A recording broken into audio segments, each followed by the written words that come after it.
I never imagined my life would take such a dramatic turn. My name is Amelia, and this is the story of how my world turned upside down within a few months. It all began when I was 20 years old and married Mateo, the man I believed to be the love of my life. Mateo and I met in college, and it was love at first sight. He was handsome, intelligent, and had a smile that could light up an entire room. We fell deeply in love, and after 2 years of dating, we decided to get married. We were young and naive, convinced that our love could overcome any obstacle. The first few years of our marriage were like a dream. We lived in a small apartment in the heart of New York City. Both of us were working and studying, and we spent every free moment together. We laughed, made plans for the future, and loved each other with an intensity one thought was unbreakable. However, reality began to creep in. Responsibilities grew, money became tight, and stress began to pile up.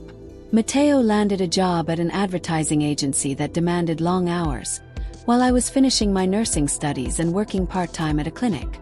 Gradually, the distance between us began to grow. Our conversations became shorter. Romantic dinners became less frequent. Arguments about money became more common. I tried to convince myself that it was just a phase. Every couple goes through tough times. Then life dealt us an even harsher blow. Mateo lost his job. The company he worked for went bankrupt, and overnight, we found ourselves with only one source of income and a mountain of debt. The tension in our home became unbearable.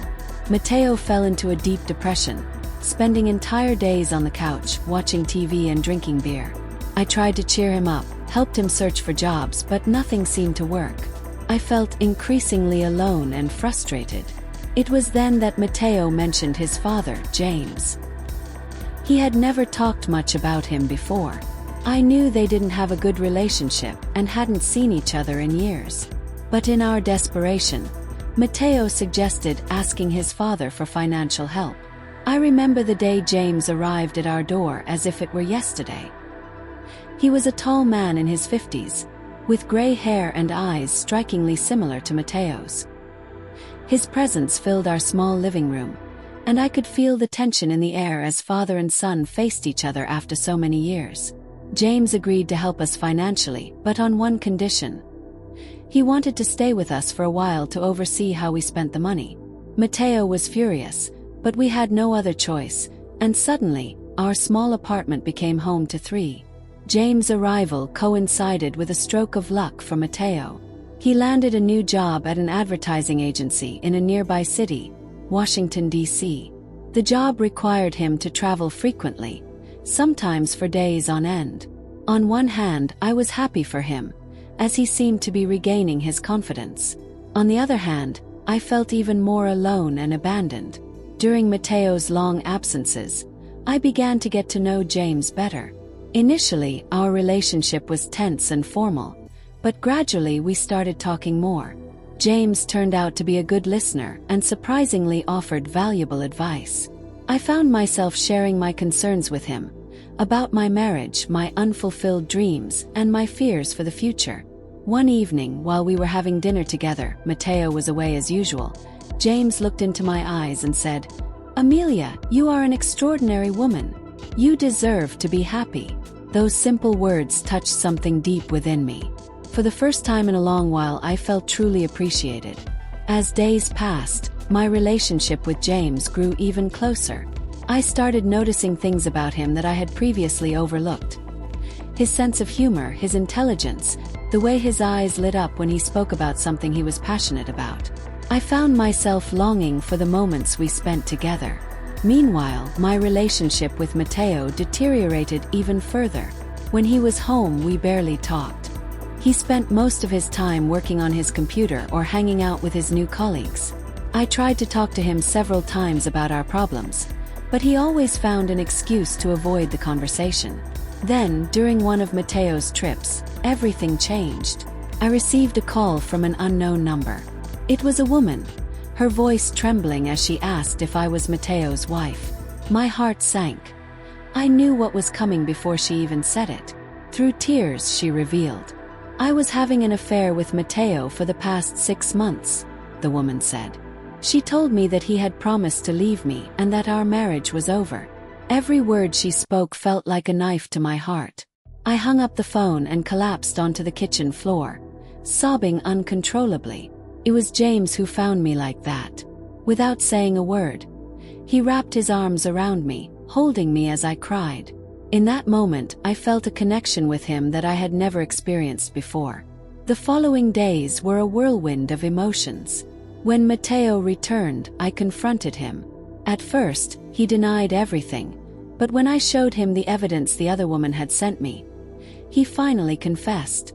The look of guilt and shame on his face brought me no satisfaction. I only felt an overwhelming emptiness. Amidst the emotional chaos, James became my anchor. He listened to me, comforted me, and gave me the strength to keep going. Slowly, my feelings for him began to change. I no longer saw him just as Mateo's father or as a friend. I began to see him as a man who made me feel alive and valued. One night, while Mateo was away on yet another business trip, James and I were sitting on the couch watching a movie. Suddenly, our eyes met, and without thinking, we kissed. It was a kiss filled with pent-up passion and repressed desire.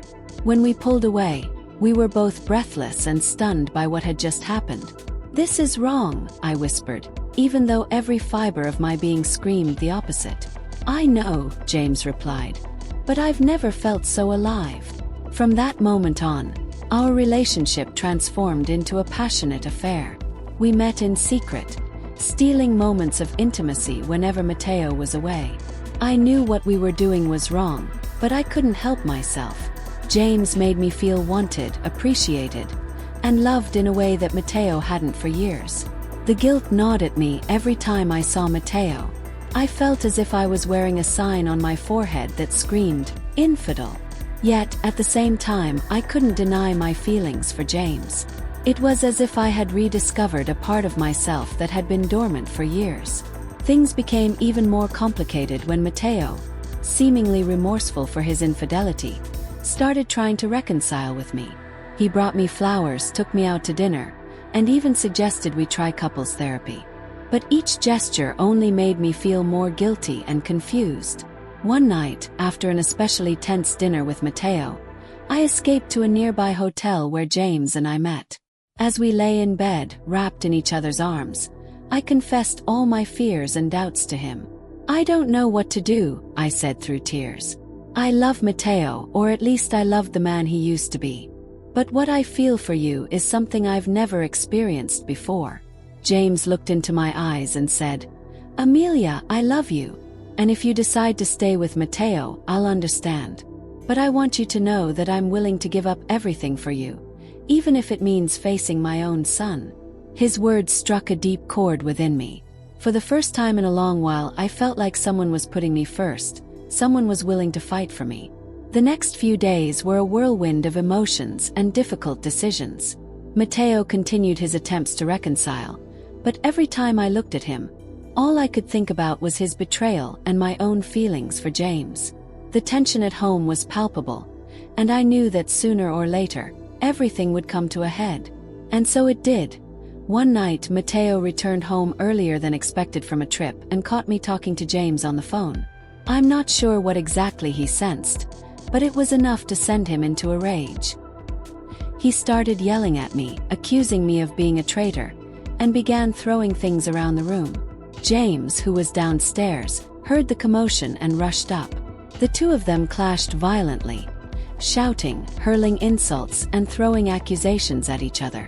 Blinded by rage, Mateo tried to hit me, but James stepped in, taking the blow for me. Seeing James protect me, risking his relationship with his own son, was the turning point for me. I knew in that moment that I couldn't keep living this way. I couldn't stay in a loveless marriage built on lies and mutual betrayal. With tears in my eyes, I looked at Mateo and said, "It's over. I can't do this anymore." Mateo looked at me, his eyes a mix of anger and pain. "It's because of him, isn't it?" he said, pointing at James. "You're leaving me for my own father." "I'm leaving you because we're not happy together anymore," I replied. "Yes, I have feelings for James, but that's not why I'm ending our marriage. I'm ending it because I grabbed my suitcase and walked out the door, leaving behind years of my life and a marriage that had crumbled.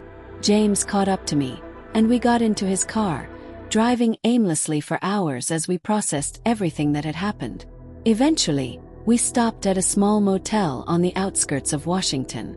That night, as we lay in the motel bed, James took my hand and said, "Amelia, I know this isn't easy.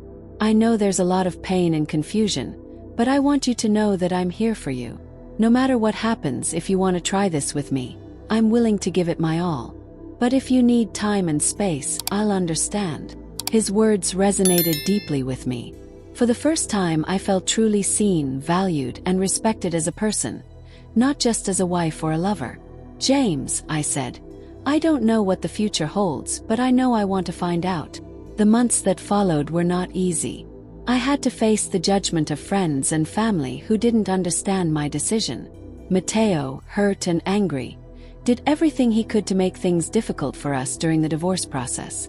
There were moments when I doubted my decision, when guilt threatened to consume me, but James was there by my side every step of the way. He supported me when I had to move and start over from scratch. He encouraged me when I landed a new job as a nurse at Stony Brook Southampton Hospital. He held me when the nights were long and the memories were painful. Gradually, we began to build a life together. It wasn't easy. The age difference between us was sometimes a challenge, and learning to communicate and trust each other in ways neither of us had experienced before took time. There were tough moments, of course. The first time we ran into Mateo in public was extremely uncomfortable. The disapproving looks from some of our acquaintances were hard to ignore. And there were times in the silence of the night when I wondered if I had made the right choice. But then I would look at James, see the love in his eyes, feel the warmth of his embrace, and I knew I had found something special, something worth fighting for. Now, years later, I can look back and see how that turbulent time in my life led me to where I am today. James and I are still together, stronger than ever. We've learned to face challenges together, to communicate openly, and to cherish every moment we have. Mateo eventually found peace and forgiveness, though our relationship will never be the same. He has even begun to rebuild his relationship with James, something I never thought would be possible. Looking back, I realize that my story isn't just about infidelity or betrayal. It's a story about growth, about learning to value oneself, about having the courage to pursue happiness even when the path is difficult. I don't regret the decisions I made. Each experience, each pain, each moment of doubt led me to where I am now, teaching me invaluable lessons about love, resilience, and the importance of being true to oneself. Today, at 40, I can say that I am truly happy. James and I have built a life together that surpasses anything I could have imagined. Our relationship is built on mutual respect, trust, and a deep understanding of each other. Years ago, we adopted a little girl named Tiffany. Becoming a mother was a dream I had given up on during my marriage to Mateo, but with James, I found the courage to pursue it again. Seeing James as such a loving and dedicated father has added a new dimension to our love. Our life isn't perfect, of course. We still face challenges. The age difference sometimes presents difficulties, especially when it comes to raising Tiffany. There are moments when our perspectives clash due to our different life experiences. But we've learned to see those differences as a strength, not as an obstacle. Mateo continues to be a part of our lives, though in a very different way than I ever imagined. Over time, the pain and anger have faded, giving way to a cordial relationship. He has even become a sort of uncle to Tiffany, something that fills me with a strange mix of gratitude and nostalgia. A few months ago, I met Mateo in Bryant Park. He was with his new girlfriend, a lovely woman who seems genuinely happy. As we watched Tiffany playing on the swings, Mateo stepped away from her and said something to me that I'll never forget. "Amelia, I know our story didn't end the way we expected, but I want you to know that I'm grateful. Grateful for the years we shared, for the lessons we learned together, and yes, even for the way it all ended because it brought us to where we are now. And I think we're both where we're meant to be." His words touched me deeply. I realized that, despite all the pain and confusion, our experiences had brought us to a place of understanding and forgiveness that I had never known before. I think it was during those quiet nights when James and I would tuck Tiffany into bed that I found myself reflecting on the incredible journey my life has been. From a naive young woman who married at 20, to the hurt and confused person who fell in love with her husband's father, to the woman I am today, a strong, confident, and deeply loved woman. I looked at James, now with a few more gray hairs, but with the same warm eyes that captivated me years ago, and I felt a surge of love and gratitude. "What are you thinking about?" he asked, noticing my thoughtful gaze. "About us," I replied. "About everything that happened to bring us here." James took my hand and kissed it softly. "Every moment was worth it," he said, "because it brought us here to this moment with you and Tiffany." And he was right. Every tear shed, every moment of doubt, every obstacle overcome had led us to this point, to a life filled with love, respect, and genuine happiness. My story is a testament to the fact that love can emerge in the most unexpected places. That happiness sometimes requires making difficult decisions and forgiving others. And yourself.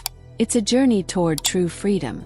I don't know what the future holds, but I know that whatever comes, I will face it with the strength and wisdom I've gained along this journey, with James by my side, Tiffany in our hearts, and with the certainty that despite all the twists and turns, I've found my true home. As I write these words, I feel a deep sense of peace. My life hasn't been easy, and it certainly didn't unfold the way I imagined, but every experience, every decision has shaped me into the person I am today. A person I am proud of. When I look at James sleeping beside me, or see Tiffany laughing as she plays in the garden, I feel a wave of emotion so intense it takes my breath away. It's in these moments that I realize all the pain, confusion, and tears were worth it because they brought me here, to this life that, while imperfect, is profoundly beautiful in its consequences. And so, I close this chapter of my story, finding myself excited for what is yet to come. Because if I've learned anything from all of this, it's that life always has surprises in store, and I am ready to face them all with love in my heart and hope in my eyes. This is my story, a story of love, betrayal, forgiveness, and redemption. A story that reminds me every day that true love, the love that sees you for who you really are, the love that challenges you to be your best, is possible. And sometimes you find it in the most unexpected places.